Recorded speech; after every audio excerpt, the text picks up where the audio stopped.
It's that time once again for The Law and You, featuring the area's premier attorneys. With us today, we have Molly Clark and Greg Fellerman. What a nice duo in studio.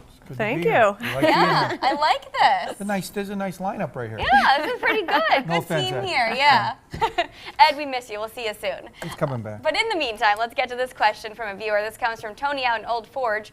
Tony says, my father had back surgery in January. He developed an infection and ended up in the hospital for almost a month before he finally passed. We were told infection is a risk of the procedure. Is this true?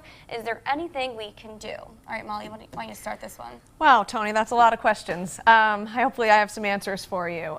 First and foremost, yes, infection is a risk of almost any procedure. In fact, when you fill out informed consent forms, almost every time the first thing written on there is infection, bleeding. I mean, some of them, most of the time, even say death.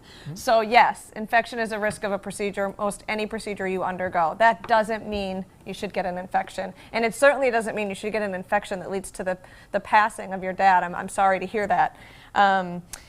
There are lots of things you can do. First and foremost, you've got to get the medical records, because we will be able to take a look at those for you and let you know maybe why the infection happened, what kind of infection it was. Maybe it's an infection that had nothing to do with the procedure, and you know the physicians or the nurses or whoever's telling you this are just telling you that.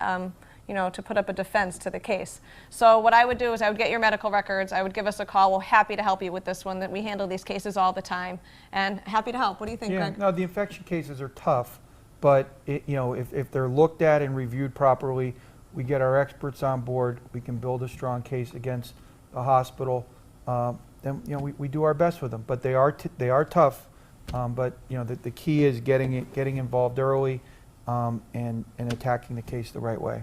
You have to do it. Yeah, so pick up the phone, give them a call. You can find them online and like them on social media. Guys, thanks so much for your time today. Thank you. If you at home have questions, you can send them to pahomepage.com or give the hotline a call.